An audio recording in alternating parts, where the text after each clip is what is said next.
Hello Stamper, welcome to Frenchie's video. I'm Frances Martin, independent administrator with Stampin' Up, and today I'm going to share with you how I done this lasting lily card. It is very simple. So let me move that a bit here. Here we go. Very simple. I combined 3 sets though. This is the lasting lily, so that's the flower that I've been using. Now I am using for Just For You from Meant to Be. And then for my frame, I'm using Timeless Texture. So I did many of them. Like you said, I was working on a swap for a group that I'm in. And I'm like, that would be a perfect card to share out to make this card.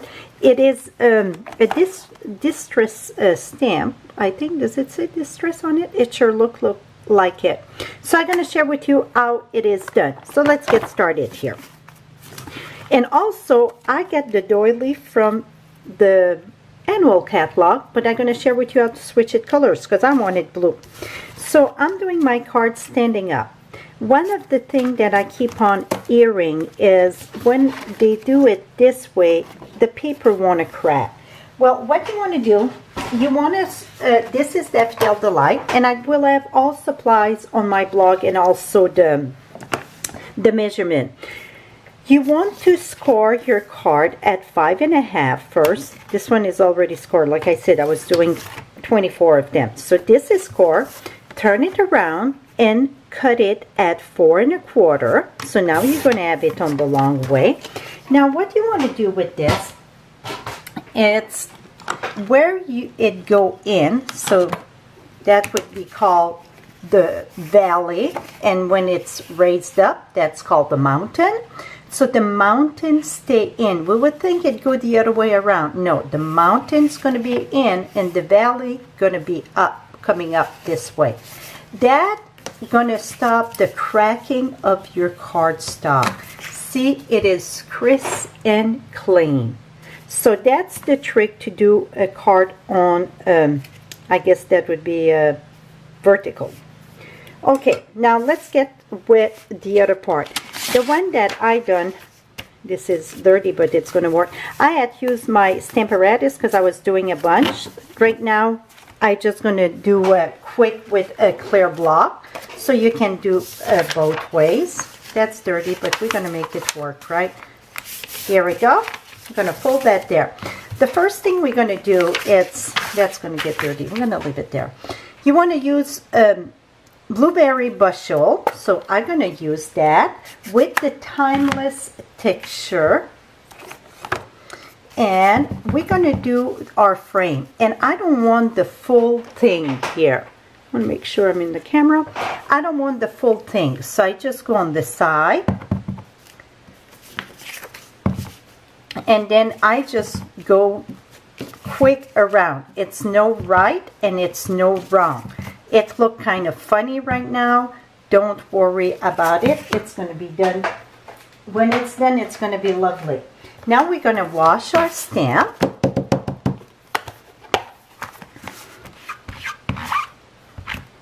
I'm using my chamois here. Now I'm going to be using Balmy Blue. And now I can tell it's time for me to re-ink it, but it should be good for this here. And then go over. And I just go a little bit maybe higher. Oops, make sure your hands are clean. I see I had some dirty hand there. So that's how I done my frame around it. I saw a scrapbook page when I was on stage doing a frame like that, and I thought, ooh, I love that. Now I'm going to wash that, put that away. Now I like to do my Just For You next, and the reason why, then I can line up a bit more my flower going to be at the top. So I'm going to take my Just For You, and I'm going to smack that right here in the corner here. Et voila. Now let's keep on going. Now I'm going to use Daffodil Delight, and my Daffodil Delight, I just re-inked it when I was finishing these cards. So it's going to be a little bit darker than maybe some of them, but it's still going to be perfect. So let me fold this here. Now I like to start with the big lily. So I'm using the big lily, and I'm going to put that about the middle there, right above the U. Oh, I like to have my foam under, just because it is a photopolymer, and to get a better imprint or image, I like to have my foam under my piercing mat. I'm going to put that right here. Now I'm going to go with the small one. It looked funny, the color. Don't worry. When it dries, it's perfectly fine. I'm going to put one there and one there. So that is done with this.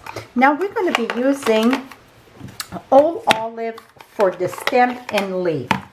So the stem with one leaf on it, it's for the small one, the small lily. So I'm going to come here and smack that right there, and so now I got that. You see, it's very easy to line up just because it's now I'm looking for my big leaf. Oh, it's right here, but I need my other stem. I didn't prepare this stem, so 1 second. We're going to put the other stem. Let me wash this here. I thought I had all prepared my blocks there. So when you do it with the Stamparatus, you're going to have to do a few steps because I'm using 2 of them. So I had done those 2 on the Stamparatus, then went just with the thing. I thought it was going as fast. Whatever you prefer.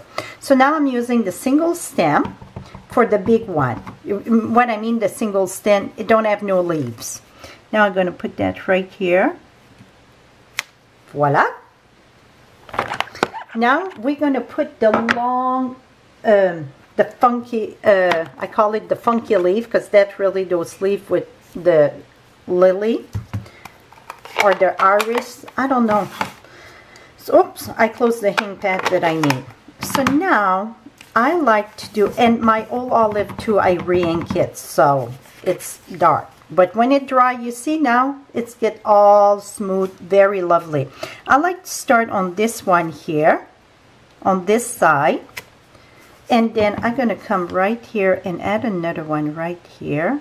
Right on top of the lily. I'm perfectly fine with that. See, now, this is where I get the different length. I'm going to come right here. There. I'm just putting some leaf at the bottom. It's like more flowers or more leaf coming in. Voila. So that's how simple this was.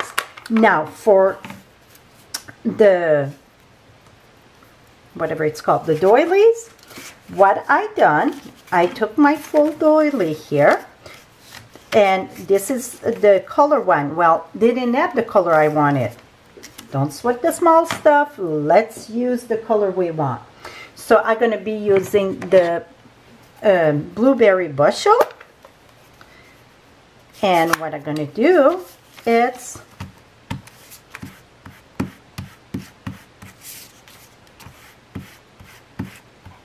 like I said, it's almost time for me to re-ink this here, but or you can use a sponge too, whatever that you prefer. It's no right and wrong. For me, this go faster. The only advice, if you do use a sponge, you want to make sure when you sponge it, be careful, because this is kind of detailed a little bit. So you want to be careful that you want, you know, press too hard and rip that. I'm looking for my big scissors. Now I'm going to take this, cut this right in half here. So one doily going to give you 2 cards. Now let's take this, and then we're going to use my fine tip glue that it's not fine tip glue. I put in, oh, that was a green one. See, which one did we do? So it doesn't matter which one, so then you can have your color that you want. I'm using my fine tip glue applicator, but I put Tombow glue in it. I like Tombow much stronger. I like my fine tip glue like when I did the raindrops, or I did ice ring, stuff like that. I like it for different technique, but not for gluing, to be honest with you. Again, this is personal choice. Now when you're done, this tip here, you have to make sure you put that little needle in, inside the barrel, because if not, it's going to get dry. Now many people, oh, did I put it in? I don't think I had it in.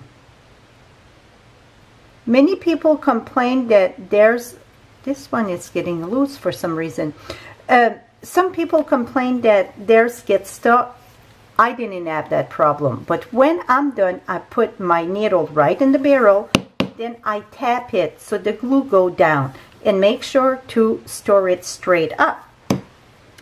Now I'm using the new little sequins here. This one, it's the gingham gala adhesive sequins, and I like the one, it's kind of whatever, fluorescent, or I just like this. And I absolutely, I think these one get the adhesive are so strong. I love it. This one, you get two different one. You get, I'm just gonna go right there. You get the little circle one, and then you get the little flower. We add some too in the big catalog. It's similar to this, so you can use whatever you prefer. And now let's mount this together, and because it is very tiny border, I'm using just a 1/8. Oh, this can be a toss away. I think it's nothing left in that. I'm using the Tombow glue to mount these two together. It's just 1/8 of an inch, so this is 4 by 5 1/4, and this is 4 1/8 by 5 3/8. And when you get a tiny little border like that, it's so easy to be off. So if you're, you go sideways a bit. So with Tombow, the beauty of Tombow, it gives you the chance to move it before you're done. Oops, let's get that. And then the inside, what I done on the inside, let me show you the inside here. The inside, I use a piece of Whisper White, also that it is 4 by 5 1/4. See, I was too low there. If I would add heavy glue or tear and tape or whatever, I wouldn't be able to move that. Here we go. Now it was easy move. I'm sorry, the battery went out. So what I was saying, for the inside, it was 4 by 5 1/4, and I just stamped the small lily and the stem at the bottom. Got plenty of place, right? Or you can use for different occasion, whatever that you prefer. So this is it for this. Again, all the supplies will be listed on my blog. Below in the description, you get the link. Just click on that. It's going to bring you right at the right page. Also, everyone in the US, you get the easy shopping button right there. Thank you so much for your support, and have a lovely day, my friend. Bye-bye for now.